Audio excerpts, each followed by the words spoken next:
For those of you who attended, you will remember at the close of my last blog TV appearance, I put the idea out there to send me questions and things you would like to see me do videos about. I got a message today from Prepping Junkie, link to her channel down below. And I'm just going to address one part of her message with this video because it's late. The question is, when is the best time to transplanting trees? I heard spring or fall. Just want to try and get a few fruit trees soon or in the spring.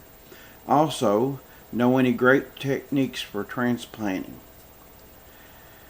Now, ideally, I would wish I could actually demonstrate transplanting a tree, but it's not a good time for that in my area, but it may be a good time in your area before it is in mine. So I'm going to tell you how to do it. Hopefully in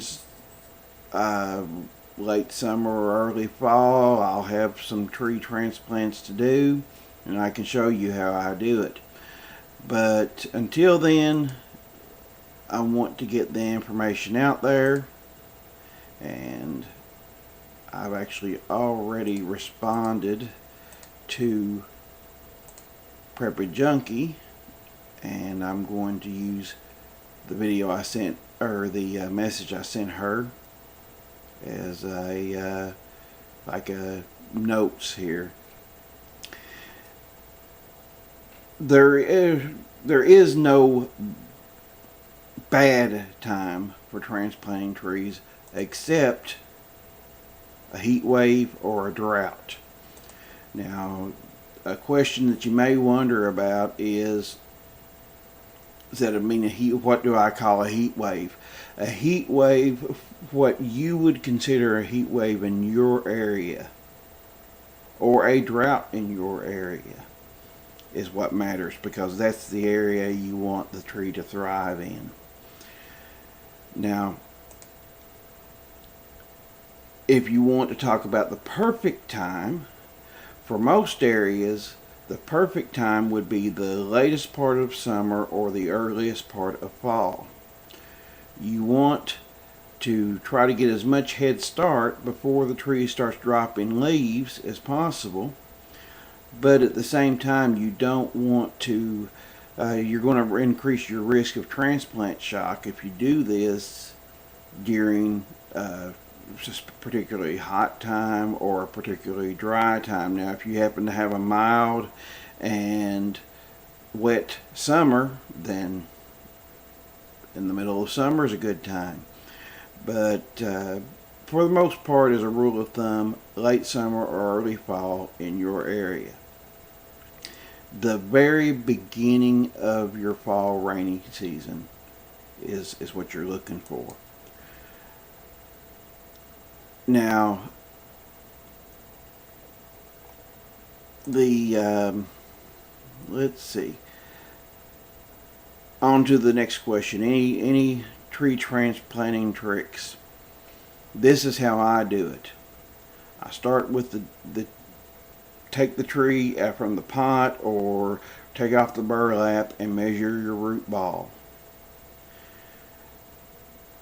Now, for the sake of giving an example, let's assume that the root ball on this particular tree is 12 inches high, 12 inches wide, just for simplicity's purpose.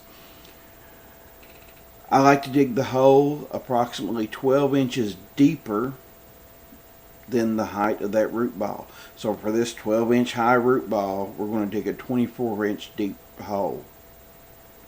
Now that's kind of a rule of thumb. Actually, on a 12-inch, I would go more like 18 inches. You want to go about 50% deeper than you need to, up to a maximum of about 12 inches. And you want to dig your hole 3 times as wide as it would be is the root ball. So for example, with this 12-inch root ball, we're going to dig a 36-inch wide hole. Now, a lot of people will recommend 50% more or double. I like triple, and here's why. The next steps will show you why. Once you dig that hole, put your soil that you remove from the hole onto a tarp or a sheet of plywood, something to kind of keep it separated from the ground. Now, what we're going to do is we're going to remove half of the soil from the tarp once the hole is dug. Do something with it. Take it away in a wheelbarrow, move it somewhere where you've got a low spot, whatever you want to do with it, but you're going to get rid of half of that soil. And then you're going to replace that soil with an equal mixture of 1/3 topsoil, 1/3 compost, 1/3 potting soil. Doesn't have to be the top-notch, high-dollar potting soil. The cheap stuff's fine. You just want some of that additional things that are in the potting soil to be in there. You're gonna do this by volume. You're going to estimate the volume, and when you throw this onto your tarp, this potting soil, compost, topsoil, you want to wind up with about the same amount of soil on the tarp as there was before you carted away half of the soil from the hole. Now you're going to chop up any chunks of clay or whatever that are soil that's bound together that came out of your hole, but you're not going to get rid of those. You're going to keep those in there. And then you're going to mix all these your native soil from the hole with the soil that you added, soil, compost, topsoil, potting soil, as thoroughly as possible.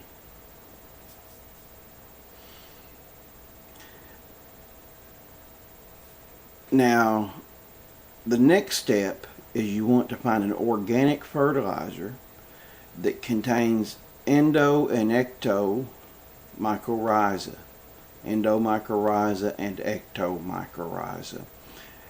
Mycorrhiza, I'm not, it's too much to go into here, but the short version is it is a helper fungus. It will actually aid your tree. And you're going to mix that fertilizer in there.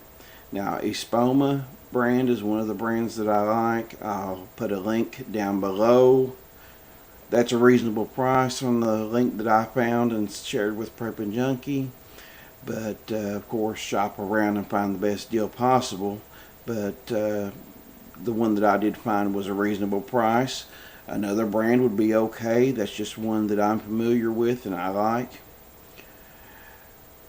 Now you want to, according to the directions on the label, you want to thoroughly mix the organic fertilizer with the mycorrhiza into your pile of soil that's on your tarp, along with about a pound of cornmeal. Now, the purpose of the cornmeal is to feed the fungi, the mycorrhiza, and help it get a good start going. Now, you want to use since you did dig your hole, the label is going to assume that you dug your hole about 50% larger than your root ball, but instead you did it 3 times the size of your root ball. So you want to you've got about double the size of the hole, so you want to, or actually about roughly quadruple the size of the hole, so you want to increase that fertilizer accordingly. So whatever it says on the label to put in there, you're going to quadruple that. Now, for most trees that one person can transplant, that's going to be about a half a bag if you go with the Espoma. Now, if you go with something else, I may or may not be able to help you. It just depends on if I'm familiar with the brand. Now, once you've mixed in your fertilizer, your next step will be to get a small bucket of water and pour that into your hole. That's going to make sure that you've got plenty of moisture down there, because you want to encourage the roots to kind of spread out. Now the next step is to replace the bottom 12 inches of soil, because you dug your hole 12 inches deeper than you should. So you want to replace that bottom 12 inches now with your new soil mixture. And then you're going to get it so this is the correct depth for the tree. You don't want to pack that super tight.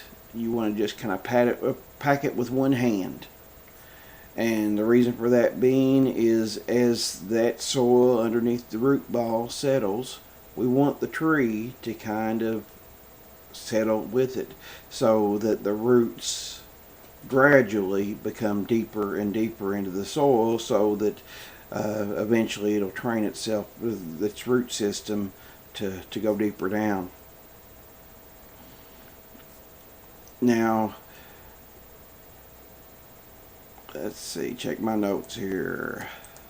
Okay, next you're going to put the tree in to the hole, center it as best you can, then put the remainder of your soil on.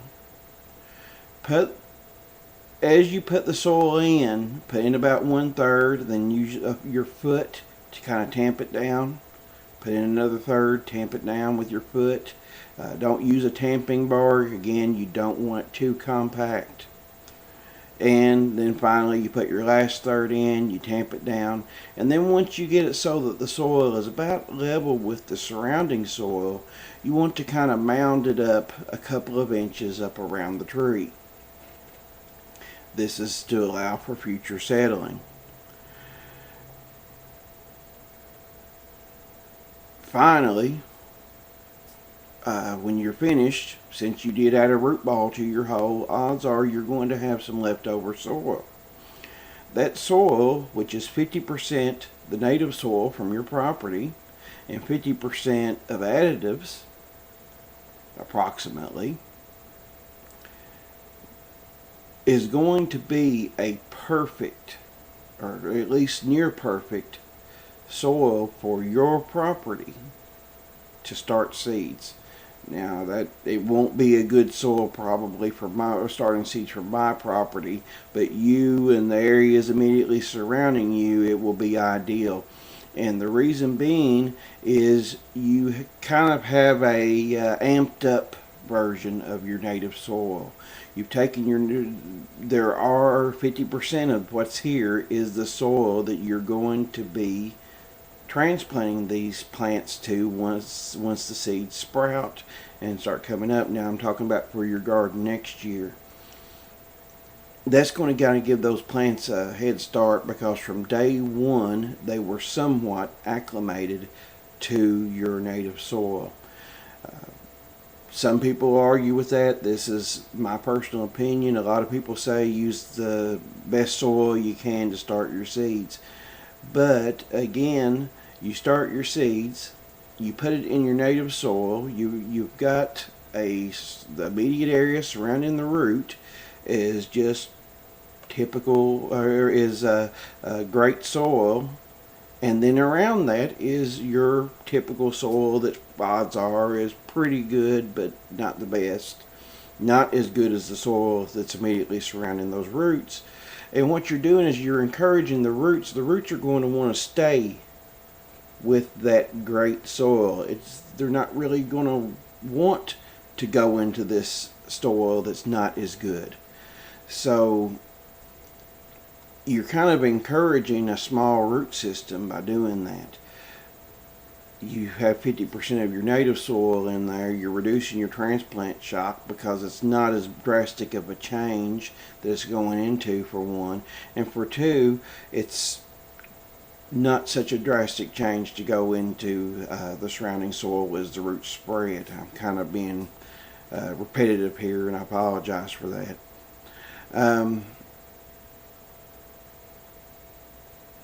So you've taken your soil that was left over, store it away somewhere, use it later on as a seed starter if you want. If not, then do whatever you want with it. Finally, you're going to get your small bucket that you used earlier to add water to your hole. And you're going to put a couple of drops of dishwashing detergent in that bucket. Now, this dishwashing detergent, it can be the cheap Dollar General stuff. It can be the Walmart brand or whatever. It doesn't have to be great dishwashing detergent. The only qualifier there is you do not want to use antibacterial dishwashing detergent. Other than that, the brand doesn't matter, scent doesn't matter, whatever. Additionally, you're going to also put in a couple of drops of warm molasses, honey, or one of these three, molasses, honey, or pancake syrup. Then you're going to add pretty warm water, not so warm, not hot, but pretty warm water to fill your bucket. You're going to mix it thoroughly, and you're going to use that bucket of water to water your tree now that it's in the ground. Once again, your purpose of the molasses, honey, or pancake syrup, once again, is to feed the mycorrhiza. The purpose of the dishwashing detergent, in a pinch, shampoo will work as well. But your soap, your liquid soap here, liquid hand soap will work. Your liquid soap here, the purpose of that is it is going to the same thing it does to your hands. The way it makes your hands clean is it reduces the surface tension on your hands, makes them slippery, and it's going to do the same thing to the soil. And that little bit of dish detergent will coat the soil and allow water to penetrate more thoroughly. That's a good thing you can do anytime. Personally, a couple of times a month when I water my home garden, I put a few drops of dishwashing detergent.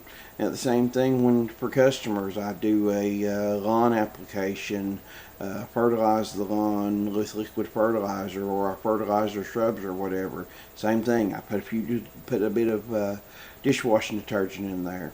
It makes a world of difference for literally fractions of a cent. So anyway, that sounds like a lot of steps, because for one, I'm long-winded, but the reason I'm long-winded is I want to be perfectly clear, because I'm not able to demonstrate what I'm talking about right now. So I want to be clear with my explanation. And but it's not as many steps as it does sound like, because of the fact that I kind of drug it out and was very detailed with it. But it's